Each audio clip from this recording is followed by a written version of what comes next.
ஓம் கணானாம் த்வா கணபதிகும் ஹவாமஹே கவிம் கவீனாமுபமஸ்ரவஸ்தமம் ஜேஷ்டராஜம் பிரம்மணாம் பிரம்மணஸ்பத ஆனஸ்ருண்வன்னோதிபிः சேதசாதனம். ஓம் ஸ்ரீ மகாகணபதயே நமோ நமः. ஓம் பிரபன்னபாரிஜாதாய தோத்ரவேத்ரைகபாணயே ஞானமுத்ராய கிருஷ்ணாய கீதாமிருததுஹே நமः. ஓம் மூர்த்தி எல்லாம் வாழி எங்கள் மோனகுருவாழி, அருள் வார்த்தை என்றும் வாழி, அன்பர் வாழி பராபரமே. ஓம் சர்வேப்யோ சத்குருப்யோ நமோ நமः. ஹரிஹி ஓம். என்னுடைய வாழ்த்துக்களையும் வணக்கங்களையும் தெரிவித்துக் கொள்கின்றேன். எல்லாம் வல்ல அம்பிகையினுடைய பேரருளாலும் சுவாமி யோகஸ்ரீ அமிர்த மிருத்யுஞ்சயேஸ்வரருடைய திருவருளாலும் நம் அனைவருக்கும் அனைத்து விதமான சௌபாகியங்களும் லக்ஷ்மி கட்டாட்சங்களும் பரிபூர்ண ஆரோக்கியமும் பூரண நோய் எதிர்ப்பு திறனும் வந்து அமைய வேண்டும் என்கின்ற பிரார்த்தனையுடன் இன்றைய உரையை துவங்குகின்றேன். ஸ்ரீமத் பகவத்கீதா 14வது அத்தியாயம். இந்த 14வது அத்தியாயத்தினுடைய பெயர் வந்து குணத்ரய விபாக யோகம் அப்படின்னு சொல்லப்படுகிறது. நம்ம முதல்ல ஸ்லோகத்தை ஆரம்பிச்சிடுவோம். ஓம் ஸ்ரீ கிருஷ்ணாய பரமாத்மனே நமஹ. அத சதுர்தசோऽध्यायः. குணத்ரய விபாக யோகः. ஸ்ரீ பகவானுவாச. பரம் பூயः பிரவக்ஷ்யாமி ஞானானாம் ஞானமுத்தமம் யஜ்ஞாத்வா முனயः சர்வே பராம் சித்திமிதோ கதாஹ. கடந்த அத்தியாயம் வந்து 3வது ஷட்கத்தினுடைய தொடக்க அத்தியாயமாக அமைந்தது. பகவத்கீதை என்பது 3 ஷட்கங்களை கொண்டது. ஒவ்வொரு ஷட்கத்திலையுமே 6 அத்தியாயங்கள் இருக்கின்றன. முதல் 2 ஷட்கங்கள், அதாவது முதல் 2 குரூப் ஆஃப் 6 அத்தியாயங்கள் துவம் பதார்த்த விசேஷம் என்கின்ற ஜீவனை பற்றி, அதாவது நம்மை பற்றியும் நம்முடைய சரீரம், மனம், புத்தி, கர்மம், கர்ம பலன், பிறப்பு, இறப்பு இவைகளை பற்றி எல்லாம் டீட்டெயிலாக சொல்லிடுச்சு. 2வது 6 அத்தியாயங்கள் வந்து கடவுளை உணர்ந்து கொள்வதற்கு 3 விதமான படித்தரங்கள் இருக்கின்றன. ஏகரூப ஈஸ்வரனாக, அதாவது இந்த உலகத்தை படைத்தவனாகவும், பிறகு அநேக ரூப ஈஸ்வரனாக, அதாவது இந்த உலகத்தை படைத்து அதற்குள் இவரே வியாபித்து இருப்பவனாகவும், பிறகு அரூப ஈஸ்வரனாக, இந்த உலகம் என்பது ஒரு தோற்றம் மட்டுமே, ஆனால் இருப்பது இறைவனாகவும் அப்படின்னு சொல்லிட்டு 2வது 6 அத்தியாயங்கள் 12 அத்தியாயங்கள் வரைக்கும் சொல்லி முடித்தது. சரியா? ஆனால் அந்த கடைசியில் சொல்லப்பட்டது இல்லையா, இந்த உலகம் என்பது தோற்றம் மாத்திரமே, இறைவன் என்பவரே நம் உள்ளும் புறமும் அனைத்து திக்கிலும் வியாபித்திருக்கின்றார், நாம இருப்பதும் இறைவனே அப்படிங்கிறது ஐக்கிய பத விசாரம். அந்த ஐக்கிய பத விசாரம் என்பது 13வது அத்தியாயத்தில் தொடங்கி கிட்டத்தட்ட 13, 14, 15 ஆகிய இந்த 3 அத்தியாயங்களிலும் முழு மூச்சாக, அதாவது ஃபுல் ஃபோர்ஸாக ஒரு பக்கா இன்ஃப்ராஸ்ட்ரக்சருடன் கொடுக்கப்படுகிறது. அது வந்து ஐக்கிய பதமான ஞானம். ஞானத்திலேயே உயர்ந்த ஞானம் என்ன அப்படின்னு கேட்டால் பிரம்மாத்மைக்கிய ஞானம்னு சொல்லப்படுறது.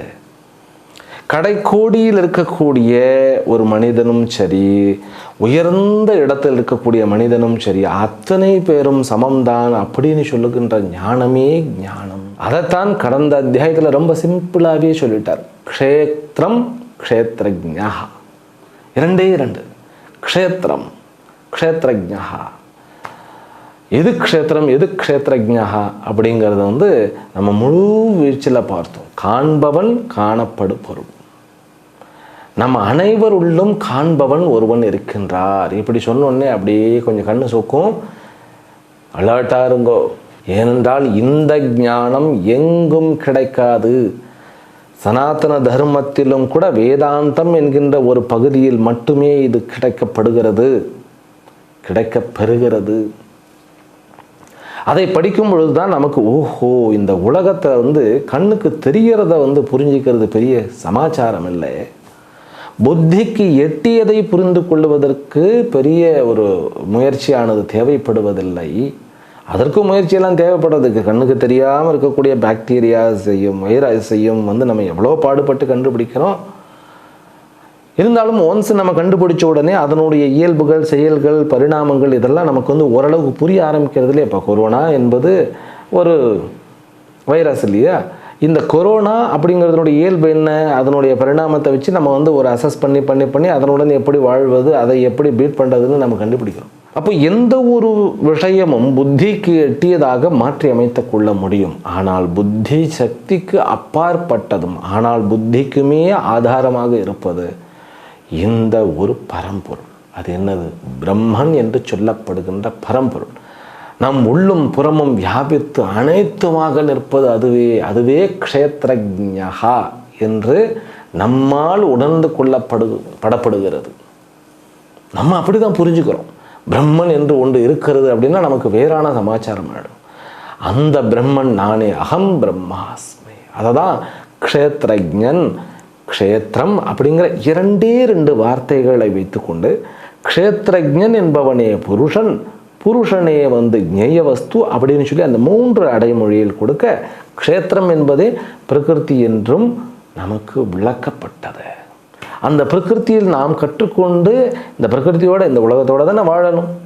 அப்படி இந்த உலகத்தோடு வாழும் பொழுது பல அனுபவ ஞானங்கள்லாம் இருக்கிறது இல்லையா, அவைகள் 20 வகைப்படும்னு சொல்லி 13வது அத்தியாயத்தில் ரொம்ப அழகாக சொல்லிட்டார். 13வது அத்தியாயத்தை மட்டும் திரும்ப திரும்ப திரும்ப திரும்ப படிக்கணும். அந்த 13வது அத்தியாயத்தில் சொன்ன அந்த க்ஷேத்ரஜன் உங்களுக்குள் நான் நான் நான் நான் சொல்லி ஒவ்வொரு செகண்டும் ஒவ்வொரு எண்ணங்களுக்குள்ளும் அந்த நான் இருக்கிறது. அந்த நான் இல்லைன்னா ஒரு எண்ணம் கூட கிடையாது, விருத்தியே கிடையாது. விருத்திக்கு ஆதாரமாக இருப்பது நான். ரைட்டா? விருத்திகள்னா என்ன? நம்முடைய எண்ணங்கள், அதாவது மனதில் தோன்றக்கூடிய எண்ணங்களை 2ஆக பிரிக்கலாம். நாம் 2ஆக என்ன? எப்படி? என்னை பற்றிய எண்ணங்கள், இவ்வுலகத்தை பற்றிய எண்ணங்கள். இந்த 2 தான் இருக்க முடியும். என்னை பற்றி நான் கொண்டிருக்கக்கூடிய ஒப்பீனியன், அபிப்பிராயங்கள், அண்டர்ஸ்டாண்டிங், நான் யார். இப்போ நான் யார்னா எல்லாரும் என்ன நினச்சிட்டு இருக்கோம்? இன்னாருடைய மகன், இந்த சொசைட்டியை சார்ந்தவன், இந்த நாட்டை சார்ந்தவன், இவ்வளவு படிப்பு படித்தவன், இன்ன வயதினன், ஆண் ஆர் பெண், இப்படித்தான் நம்முடைய பயோடேட்டா. அப்போது என்னை பற்றிய எண்ணங்கள் என்னை பற்றிய எண்ணங்களாக இல்லை, என்னுடைய சரீரம், மனம், புத்தி மற்றும் என்னுடைய செயல்களினுடைய சர்டிஃபிகேட் எண்ணங்களாக இருக்கின்றன. So MA ML BA BL அப்படிங்கிறது என்னது? என்னுடைய அந்த பெயருக்கு பக்கத்திலேயே வால் மாதிரி வந்துடுவார். அப்போ நான் யார்? நான் ஒரு MA ML ஆர் என்னது? I'm a doctor, MBBS. இந்த மாதிரி என்னுடைய சரீரத்தை பற்றின எண்ணங்கள். பிறகு என்ன? நான் அனுபவிக்கக்கூடிய உலகம், என்னுடைய சொந்த ஊர், சொந்த தெரு, சொந்த வீடு. பிறகு என்ன? என்னுடைய நாடு, மக்கள், இவர்களை பற்றிய எண்ணங்கள் தான். இந்த 2 வகைப்பட்ட எண்ணங்களுக்கும் ஆதாரமாக ஒன்று இருக்கும் இல்லையா, அதுதான் நான். அந்த ஆதாரமாக இருப்பது தான் நான். அந்த நான் தான் க்ஷேத்ரஜன். க்ஷேத்திரத்தை உணர்பவன், அதாவது க்ஷேத்திரத்தை அறிபவன், க்ஷேத்ரஜ்ஞா.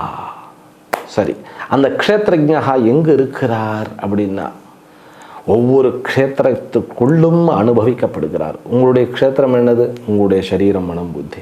அதற்குள்ளே தானே நீங்கள் உங்களை அறிய முடியும். ஆமாம்.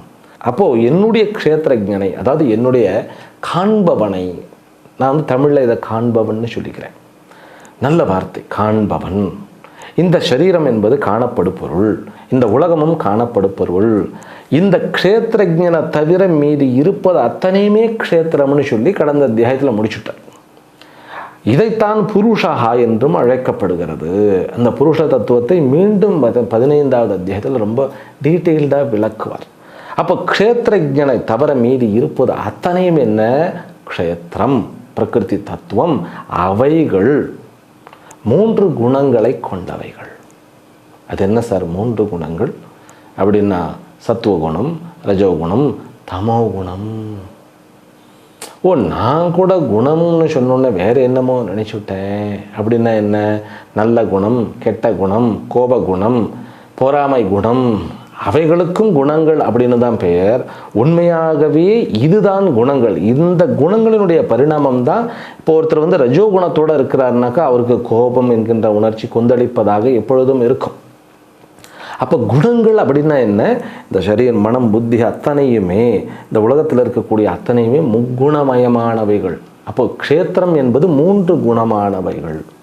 க்ஷேத்திரம்னா என்ன? என்னுடைய சரீரம், மனம், புத்தி மற்றும் இந்த உலகம் 5 பூதங்களினால் ஆன உலகம். இவைகள் அத்தனையுமே 3 குணங்களை கொண்டவைகள். அப்போ இந்த அத்தியாயம் 3 குணங்களை கொண்ட அந்த உலகங்களை பற்றி பேசுகிறதா அப்படின்னு கேட்டால் ஆம். என்ன பர்பஸ் சார்? அதான் பிரம்மனை உணர்ந்தாச்சு அப்படின்னு. இல்லை சார், க்ஷேத்ரஜன் என்பவன் இந்த சரீரத்தில் அறியப்படுகிறான். இந்த சரீரத்தில் அறியப்படும் பொழுது இந்த சரீரத்தில் கட்டுண்டு கிடக்கின்றானோ அப்படிங்கிற ஒரு எண்ணம் வந்துடும். அப்போ குணங்களுடன் கிடக்கின்றானோ அப்படிங்கிற ஒரு எண்ணம் வந்துடும்.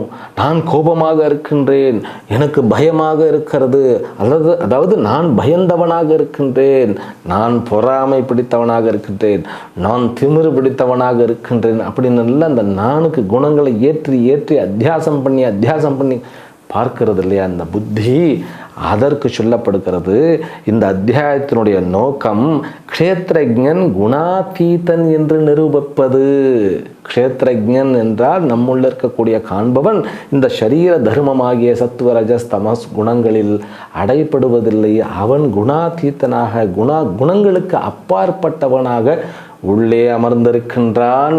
உள்ளே மட்டுமல்ல, அனைத்து இடத்திலும் வியாபித்திருக்கின்றார். இந்த குணங்களினால் இவன் அளவுக்கு உட்பட்டவனாக உணரப்படுகின்றான். அப்போ நம்முடைய கர்ம பலன் என்னது? குணங்களின் விளைவுகள். அதனால் நம்முடைய கர்ம பலனால் நான் அளவுக்கு உட்பட்டவன் அப்படின்னு சொல்லி நாம் அனுபவிக்கின்றோம். ஆனால் இவன் அளவுக்கு உட்படாதவன், குணங்களற்றவன். அப்போ குணாதீதனுடைய லட்சணத்திற்காக இந்த குணங்கள் விசாரிக்கப்படுகின்றன, அதாவது அலசி ஆராயப்படுகின்றன. அப்போ இதனுடைய பெயர் எப்படி இருந்திருக்கணும்னு கேட்டால் குணத்ரய குணாதீத விபாக யோகா. 3 குணங்களை பற்றியும் குணங்களுக்கு அப்பாற்பட்டவனை பற்றியும் விளக்குகின்ற அத்தியாயம் அப்படித்தானே இருக்கணும் அப்படின்னு கேட்டால் அப்புறம் ரொம்ப லம்பா சவுடாவாக போயிடும் இல்லையா? லம்பா சவுடானா என்ன? ரொம்ப அப்படியே லென்த்தியாக போயிடும் இல்லையா? சுருக்கமாக. அப்படின்னா நீங்கள் இப்படி பண்ணியிருக்கலாம் இல்லை சார், குணாதீத விவேகம்னு போட்டிருக்கலாம் இல்லையா? குணாதீத விபாக யோகா முடிஞ்சு போச்சு. குணாதீதனில் விபாகம் கிடையாது அப்பனே. விபாகம்னா என்ன? டிவிஷன்ஸ், பிரிவுகள். விபாகம்னாக்கா செக்ஷன்ஸ். குணாதீதனில் குணங்களே கிடையாது. எங்கே போய் விபாகம் பண்ணுறது, பிரிக்கிறது. அதனால தான் குணங்களை பிரித்து பார்த்தால் குணாதீதனுடைய அண்டர்ஸ்டாண்டிங் ஆகிடும். குணாதீதன் அப்படிங்கிறது குணங்களுக்கு அப்பாற்பட்டவன். நம்மளால் இந்த புத்தியை வச்சுக்கிட்டு குணத்தை தான் அலசி ஆராய முடியும். ஆனால் இந்த ஆராய்ச்சி பண்ணும் பொழுது அந்த குணாதீதனுடைய அந்த ஒரு ஸ்புரணமானது ஸ்புரிக்க ஆரம்பித்து விடும். ஏனென்றால் ஆராய்ச்சி செய்வதற்கு ஆதாரமாக இருப்பதே இந்த குணாதீதன்னு நமக்கு புரிஞ்சிடும். ஆக 13 ஆரம்பித்து க்ஷேத்ரஜன் என்று அந்த க்ஷேத்ரஜனை முழுவதுமாக புருஷ தத்துவமாக நமக்கு உணர்த்தி, அதுவே ஞேய வஸ்துவாக உணர்த்தி, சிம்பிளிஃபை பண்ணி சொல்கிறேனே, 13வது அத்தியாயத்தில் அந்த பிரம்மன் என்பதை காண்பவன் என்கின்ற ஒரு நிலையில் இருந்து கொண்டு அத்தனை சரீரத்திலும் இலங்கி கொண்டிருக்கின்றது. அந்த காண்பவனே இந்த வேதங்களில் சொல்லப்பட்ட யஜ்ஞ யாகங்களுக்கு அதிஷ்டானமாக ஈஸ்வரன் என்று சொல்லப்பட்ட புருஷனாகவும் இருக்கிறது. புருஷனாகவும் இல்லை, புருஷனே அதுதான். அதுவே ஞேய வஸ்து. எதுவே ஞேய வஸ்து? இந்த க்ஷேத்ரஜனை புருஷனாக புரிந்து கொள்வது என்பதுதான் ஞேயம். இதுவே அறிந்து கொள்ளப்பட வேண்டியது அப்படின்னு சொல்லி காண்பவன் தான் ஈஸ்வரன், ஈஸ்வரனே காண்பவனாகவும் இருக்கின்றான் அப்படின்னு புரிய வச்சது. ஆனால் அந்த காண்பவன் இந்த சரீரத்திற்குள் அடைப்பட்டது போல, குணங்களில் சிக்கி கொண்டது போல தெரிகிறது. ஆனால் அவன் குணாதீத்தன்னு சொல்லி அந்த க்ஷேத்ரஜனை விளக்குவதற்காக இந்த அத்தியாயத்தில் குணங்களை நாம் அலசி ஆராய்கின்றோம். அதனால தான் குணத்ரய குணாதீத விபாக யோகா அப்படி என்பது புரிந்து கொள்ளப்பட வேண்டியது. பெரிய சமாச்சாரம். குணங்களுக்கு அப்பாற்பட்டவனை நாம் புரிஞ்சுக்கொள்ளணும்னாக்கா குணங்களினுடைய யதார்த்த சொரூபத்தை, உண்மையான சொரூபத்தை புரிந்து கொள்ள வேண்டும். அதுதான் இங்கு சொல்லிக் கொடுக்கப்படுகிறது. அதனால தான் எல்லாமே மிக்சர். அதனால தான் பகவத் பாதாள் இங்கே பாஷ்யத்தில் சம்பந்த பாஷ்யம்னு சொல்லப்படுறது. இது சம்பந்த பாஷ்யம் அப்படின்னா, பாஷ்யம்னா என்ன? விளக்க உரை. பாஷ்யத்துக்கு நிறைய லட்சணம் இருக்கிறது. அளவுக்கு அதிகமாகவும் கொடுத்துடக்கூடாது. அக்ஷரங்களையும் சப்தங்களையும் பதங்களை ரொம்ப ஜாக்கிரதையாக யூஸ் பண்ணணும். சுருக்கமாக சொல்லணும், ஆனால் விளக்கமாக புரிகிற வைக்கிற மாதிரி இருக்கணும். பாஷ்யம் அந்த அந்த ஆர்டர் மாறாமல் இருக்கணும். ஸ்லோகத்தில் ஒவ்வொரு வார்த்தைக்கு மாற்றி போட்டிருக்கோண்டே, அந்த ஆர்டர் மாறாமல் இருக்கணும். ஆர்டர் மாற்றாமல் அப்படியே சொல்லணும். அதே போல் ஒரு அத்தியாயத்திற்கும் இன்னொரு அத்தியாயத்திற்கும் இடையில் இந்த அத்தியாயத்திற்கும் அந்த அத்தியாயத்திற்கும் என்ன சம்பந்தம் அப்படிங்கிறதையும் சொல்லணும். அப்போ கடந்த அத்தியாயத்தில் தான் சப்ஜெக்ட் மேட்டர்லாம் முடிஞ்சு போச்சு, பிரயோஜனமெல்லாம் சொல்லி ஆயிடுச்சு. 4 விதமான பிரயோஜனங்கள் சொல்லப்பட்டன. அதில் சமத்துவம், சமதர்சனம் சொல்லப்பட்டது. பிறகு என்னன்னு கேட்டால் அமிர்தத்துவம் உணரப்பட்டது, பிரம்ம பிராப்தியானது நடந்தது. எல்லாமே முடிஞ்சிடுச்சு. அப்புறம் என்ன மறுபடியும் கேட்டால், இந்த விஷயமானது மிகவும் சூக்ஷ்மமாக இருக்கின்றபடியினால், புரிந்து கொள்ளப்படுகின்ற அந்த க்ஷேத்ரஜன் தனியாக உணர்ந்து கொள்ளப்படாததினால், க்ஷேத்ரஜன் இங்கே புத்திக்குள்ளதான் உணரப்பட முடியும். அதுவும் நமக்குள்ளே இருக்கக்கூடிய க்ஷேத்ரஜனைத்தான் நம்ம உணர முடியுமே ஒழிய, அடுத்தவார் அதாவது பிரத்யாருக்குள்ளே இருக்கக்கூடிய க்ஷேத்ரஜனை நம்மளால் புரிந்து கொள்ள முடியாது என்கின்றபடியினால் மீண்டும் மீண்டும் அது வேறு வேறு விதத்தில் சொல்லித்தரப்பட வேண்டியது அவசியமாகிறது. அதனால தான் இந்த அத்தியாயம் அதே க்ஷேத்ரஜன் குணாதீத்தனாக, அதீதம்னா என்ன? குணங்களை கடந்த வஸ்துவாக உணர வைக்கப்படுகிறது. அதனால தான் சம்பந்த பாஷ்யம் எழுதுகிறார், சர்வம் உற்பத்தியமானம் க்ஷேத்திர க்ஷேத்ரஜ சம்யோகாத் உற்பத்தியதே இதி உக்தம் தத் கதம் இதி தத் பிரதர்ஷனார்த்தம் பரம் பூயா இத்தியாதி அத்தியாய ஆரம்பியதே இத்தியாதின்னு வரும். சரி. अथवा ईश्वर परतंत्रयोः क्षेत्र क्षेत्रज्ञयोः जगत्कारणत्वं न तु सांख्यानाम् इव स्वतंत्रयोः इति एवम् अर्थம். சரி, இதெல்லாம் ரொம்ப ஆராய்ச்சி பண்ண வேண்டியதில்லை. இதெல்லாம் பாஷ்ய வகுப்புல தான் நம்ம சொல்ல முடியும். இப்போ என்னன்னு கேட்டால், இந்த உற்பத்திக்கு காரணம் இந்த இரண்டும் இருக்கணும்ப்பா. க்ஷேத்ரஜனும் இருக்கணும், க்ஷேத்திரமும் இருக்கணும். இல்லைன்னா இந்த கிரியேஷனே நடக்காது. அதனால் க்ஷேத்ரஜனை தனியாக பிரித்து பார்க்க முடியாததினால் அந்த க்ஷேத்ரஜனை இன்னும் நாம் நன்கு புரிந்து கொள்ள வேண்டியது அவசியமாகிறது. பிரகிருத்திஸ்தத்வம் குணேஷு ச சங்கஹ சம்சார காரணம் இதி உக்தம் கஸ்மின் குணே கதம் சங்கஹ கேவா குணாஹ கதம் வா தே பத்னந்தி இதி குணேभ्यः ச மோக்ஷணம் கதம் ஸ்யாத் முக்தஸ்ய ச லக்ஷணம் வக்தவ்யம் இதி ஏவம் அர்த்தம் ச ஸ்ரீ பகவான் உவாச அப்படின்னு ஆரம்பிக்கிறது.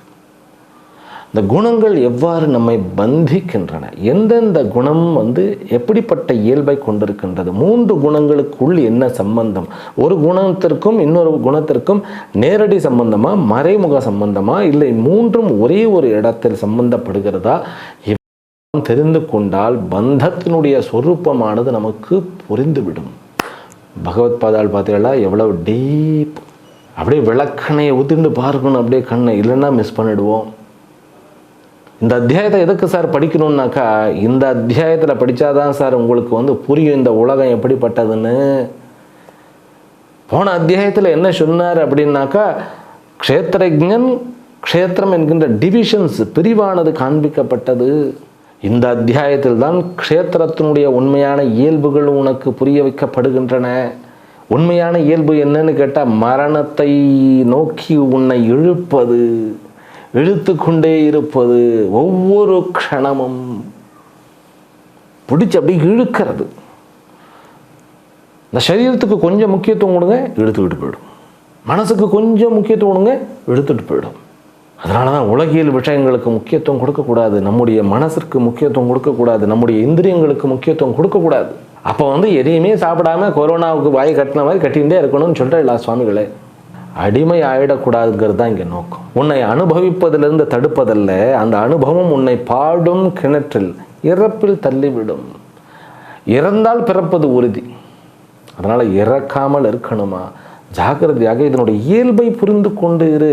எங்கெங்கெல்லாம் இது கட்டுவிக்கிறதோ அங்கு ஜாக்கிரதையாக இருக்க வேண்டும் இல்லையா? அதற்காக இந்த அத்தியாயமானது ஆரம்பிக்கப்படுகிறது. ரொம்ப அழகாக இந்த குணங்கள் தான், இந்த கடைசியில் பார்த்தால் எவ்வளவோ பருமனான உலகங்கள் இருந்தாலும் எல்லாம் இந்த குணங்கள் தான் புரிஞ்சிடும். There is nothing more than this 3 Guna. ரொம்ப கஷ்டம் அது. இது புரிந்துருச்சுன்னாவே ஒரு பெரிய சமாச்சாரம் நம்ம இடத்தில் வந்து விட்டது அப்படின்னு நம்ம புரிஞ்சுக்கணும். இந்த குணங்களை புரிந்து கொள்வது ரொம்ப முக்கியமா அப்படின்னு கேட்டால், அது பிரம்மஜானி ஆகட்டும் அஜ்ஞானி ஆகட்டும், இந்த உலகத்தில் தான் வாழ்ந்தாக வேண்டியது இருக்கிறது. இங்கே இருக்கக்கூடிய அத்துணை பதார்த்தங்களும் உலக பொருள்களும் இந்த 3 குணத்தினால் ஆட்டுவிக்கப்படுகின்றன. இதுதான் சோர்ஸ். சில பேர் சொல்லுவா இல்லையா, கார்த்தால ஒருத்தர் வீட்டிலேருந்து கிளம்புறார். கிளம்பும்போது எப்பவுமே எப்போ கிளம்புவார்னு கேட்டால் 9 மணிக்கு கிளம்புவார். இன்றைக்கி ஒரு 5 மினிட்ஸ் முன்னாடி கிளம்பிட்டார்.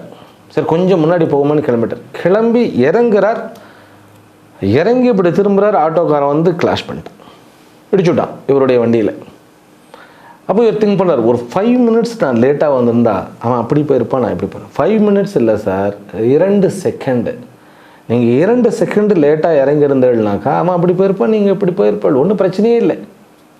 ஆனால் அந்த 2 செகண்ட் இருக்கு இல்லையா, 2 செகண்டுன்னு கூட சொல்லக்கூடாது, 1 செகண்ட். அந்த 1 செகண்டு தான் சார் பிரகிருதி. அந்த ஃப்ராக்ஷன் ஆஃப் செகண்ட்ஸில் அத்தனையும் நிகழ்த்துபவள். 3 குணம்னு சொன்னாலே மாயா என்பது பொருள். அப்போ இதில் மாயினுடைய குணங்கள் அவ்யக்த நாம்னி பரமேஷ சக்தி அநாத்ய வித்யா திரிகுணாத்மிகா பரா கார்யானுமேயா சுத்தியைவ மாயா யயா ஜெகதிதம் பிரசூயத்தே அப்படின்னு ஒரு மந்திரம் இருக்கிறது. அதில் இந்த மாயினுடைய காரியங்கிறது ரொம்ப கஷ்டம் புரிஞ்சுக்கிறது. ஏன்னா ஒரு விஷயம் நடந்து முடிஞ்சதுக்கப்புறம் தான் ஓ ஷோ முடிச்சுட்டா அப்படின்னு தோணும் எனக்கு. ஏன்னே தெரியல சார், நான் என் வாயிலன்னு இந்த வார்த்தையை வந்தே இருக்கக்கூடாது, வந்துடுச்சு சார், நான் எப்பயுமே இது யூஸ் பண்ணதே இல்லை சார் அப்படிமா. எப்போது பாஸ் கிட்ட பேசும்போது எதையோ உளறி கொட்டி பாஸ் கடைசியில் சஸ்பெண்ட் பண்ணி சீட்டை கிழிச்சதுக்கப்புறம் இது வரும். என்ன நடந்ததுன்னே தெரியல சார், உனக்கு தெரியல சார், அதுங்க மாயை எங்கள் பக்காவாக பிளான் பண்ணியிருக்கிறது. கண் முன்னாடியே இருந்து நம்ம சில விஷயங்களை பார்க்க மாட்டோம், அதுதான் மாயை. அதனால தான் இந்த 3 குணங்கள் எப்படி கட்டுகின்றன, எப்படி நம்மை கண்ணாமூச்சி விளையாட்டு பண்ண வைக்குது, பெரிய சமாச்சாரம் அது. அதனால் இந்த மாயையினுடைய அந்த இயல்பையும் அது கட்டு வைக்கின்ற தன்மையும் புரிந்து கொண்டால் இந்த உலக பொருள்களோடு நம்ம டீல் பண்ணுறது ரொம்ப ஈஸியாக இருக்கும். எப்போவுமே மாயை ஆபத்து ஆபத்து ஆபத்து அப்படின்னா வராது. ஆனந்தம் பரமானந்தம் வாங்கோ எல்லாம் வாங்கோ அப்படின்னு வரும். ஒவ்வொரு இந்திரியங்களிலும் மாயை என்பதே விளையாடுகிறது. மாயாங்கிற வார்த்தைக்கு அர்த்தம் பார்க்கணுன்னா இந்த அத்தியாயத்தை படிக்கணும். பிரகிருதிக்கு இன்னொரு பெயர் மாயா, அது ஈஸ்வரனுடைய கையில் இருப்பது அப்படிங்கிற ஒரு அர்த்தத்தை கொடுக்கிறது. ஆனால் அதே பிரகிருதி மனிதனிடத்தில் இருக்கும் பொழுது அது அவித்யா என்கின்ற வடிவத்தில் இருக்கின்றது. இண்டிவிஜுவல் இக்னரன்ஸ் அப்படின்னு சுவாமிஜியும் சொல்லுவார். நம்முடைய அறியாமையாகவும் அறிவாகவும் இருக்கிறது மாயா. எல்லாமே மாயம்தான். எனக்கு எவ்வளோ தெரியும் அவ்வளோ தெரியும்னா, நீ உனக்கு எவ்வளோ தெரிஞ்சாலும் சரி தெரியலனாலும் சரி அது மாயை தான். நான் சொல்கிறது புரியுது இல்லையா? நம்மக்கிட்ட இருக்கிற நாலேஜ், நம்மக்கிட்ட இருக்கிற இக்னோரன்ஸ், அதுதான் நம்ம. இது 2மே மாயை சார். முடிஞ்சு போச்சா? ஒரு செயலை நான் செய்ய ஆரம்பிக்கிறதும் ஒரு விஷயத்துக்கு ஆசைப்படுறதும் எல்லாமே என்ன, தெரியாததுனாலையும் தெரிஞ்சதுனாலையும் தானே. சில விஷயங்கள் தெரிஞ்சதுனால அது மேலே ஆசை வர்றது, சில விஷயங்கள் தெரியல அதனால் ஆசை வர்றது. இந்த ராட்டினம்னு சொல்கிறோம் இல்லையா, அதில் நிறைய வருகிறது, அப்படியே ஜிக்ஜாக்கா இப்படி இப்படி இப்படி போகிறது, அதெல்லாம் எனக்கு பேரே தெரிய மாட்டேங்குது. அதில் போய் உட்காந்துட்டு போகணும். அது அந்த அந்த அனுபவம் இது வரைக்கும் பார்த்ததில்ல, அஜ்ஞானம். அது எப்படி பார்த்துடணும், அது எப்படி இருக்கிறதுன்னு பார்க்கணுன்னு போய் உட்காந்து இப்படி போய் வயிறெல்லாம் கலக்கி அப்படியே வயிறில் வந்து எல்லாம் சாப்பிட்ட உணவெல்லாம் வெளியில் வர மாதிரி அப்படியே அந்த த்ரில்லிங் எக்ஸ்பீரியன்ஸை அனுபவிக்கும். அஜ்ஞானம் ஞானம். ஒரு தடவை அனுபவித்த பிறகு அது ஞானம் ஆகிடுது. மறுபடியும் அதில் போகணும்பா அப்படிங்கிற ஒரு ஞானம். இதுதான் மாயை. அதனால் அந்த மாயையினுடைய இந்த பிரகிருத்தியினுடைய இயல்பை புரிந்து கொள்ள இந்த மாயையினால் அடிமைப்படுத்துவது யார், அடிமைப்படுத்தப்படுவது யாருன்னு நமக்கு புரியும் பொழுது தெரியும், உள்ளே இருக்கக்கூடிய நிஜஸ்வரூபமான என்னை இந்த மாயையானது அடிமைப்படுத்த முடியவே முடியாது. என்னுடைய புத்தியை மழுங்கடிக்க முடியும். என்னுடைய அகங்காரத்தை, அதாவது நம்முடைய அகங்காரத்தை தான் மழுங்கடிக்க முடியும். அதனால தான் குணாதீதனாக என்னை நான் உணர்வதற்கு இந்த அத்தியாயம் மிகவும் உபயோககரமாக இருக்கிறது அப்படிங்கிற பணியில் படிக்கணும். அதைத்தான் பகவானும் அர்ஜுனனுக்கு சொன்னார். பூயஹா பிரவக்ஷ்யாமி அப்படிங்கிறார். மீண்டும் நான் சொல்கிறேன்ப்பா, அவர் எதை சொல்லலை, க்ஷேத்ரஜனை வந்து நான் மறுபடியும் வேறு மாதிரி உனக்கு சொல்லித்தரேன் அப்படிங்கிறதெல்லாம் சொல்லாமல் அப்படி கிராஜுவலாக ஆரம்பிக்கிறார். ஞானானாம் ஞானமுத்தமம் பூயஹா பிரவக்ஷ்யாமி. ஞானங்களிலெல்லாம், அதாவது ஞானானாம் உத்தமம் ஞானம் பூயஹா பரம் உத்தமம் ஞானம் பூயஹா அகம் பிரவக்ஷ்யாமி. ஞானங்களிலெல்லாம் உயர்ந்த ஞானமாகிய சொல்றார் பாருங்களேன், உத்தமம் பரம் ஞானம், உத்தமமான பரமான ஞானத்தை உனக்கு நான் மீண்டும் சொல்லுகின்றேன். ஏனென்றால் அது பரவஸ்து விசேஷாத் அப்படிங்கிறார். விஷயத்வாத், அது வந்து உயர்ந்த சமாச்சாரத்தை பற்றியது, மிகவும் வந்து சட்டிலானது. யஜ்ஞாத்வா முனையா சர்வே பராம் சித்திமிதோகதா. இங்கிருந்து இந்த இல்லறத்திலிருந்து, இந்த உலகத்திலிருந்து எதை அறிந்து கொண்டு அனைவரும் இந்த ரிஷிகள் அறிந்து கொண்டவர்கள் அத்தனை பேரும் ரிஷிகள் தான்.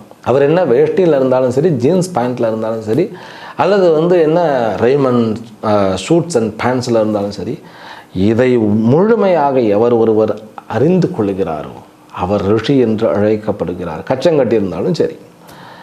சித்திமிதோ கதாக, சித்தியை அடைந்தவர்களாக ஆகிறார்கள்.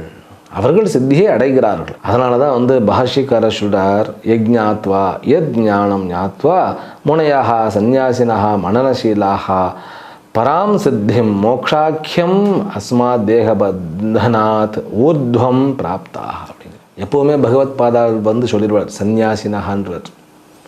சன்னியாசிகள் எல்லாருமே இன்னர் சன்னியாசிகளாகத்தான் இருக்கணும் அப்படின்றார்.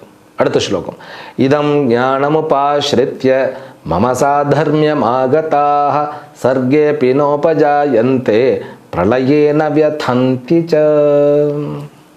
இந்த ஞானத்தை உணர்ந்து கொண்டு என்னுடைய நிஜ சுரூபத்திற்கு சமமானவர்களாக, என்னுடைய நிஜ சுரூபமாகவே மாறிவிடுகின்ற அவர்கள் இந்த சிருஷ்டியில் மீண்டும் பிறப்பதில்லை.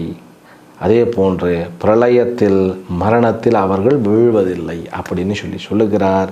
இது வந்து ஞானத்தினுடைய பிரயோஜனம். இதை விரிவாக அடுத்த தொகுப்பில் காண்போம் என்று சொல்லி, எல்லாம் வல்ல அம்பிகையினுடைய பேரருளாலும் சுவாமி யோகஸ்ரீ அமிர்த மிருத்யுஞ்சயேஸ்வரருடைய திருவருளாலும் நம் அனைவருக்கும் அனைத்து விதமான சௌபாகியங்களும் லக்ஷ்மி கட்டாட்சங்களும் பூரண ஆரோக்கியங்களும் பரிபூர்ண நோய் எதிர்ப்பு திறனும் வந்து அமைய வேண்டும் என்கின்ற பிரார்த்தனையுடன் இன்றைய உரையை இத்துடன் நிறைவு செய்கின்றேன். ஹரிஹி ஓம் ஸ்ரீ குருப்யோ நமோ நமः. ஓம் பூர்ணமதః பூர்ணமிதம் பூர்ணாத் பூர்ணமுதச்யதே பூர்ணஸ்ய பூர்ணமாதாய பூர்ணமேவாவசிஷ்யதே. ஓம் சாந்தி சாந்தி சாந்திः. ஹரிஹி ஓம் ஸ்ரீ குருப்யோ நமः. ஹரிஹி ஓம்.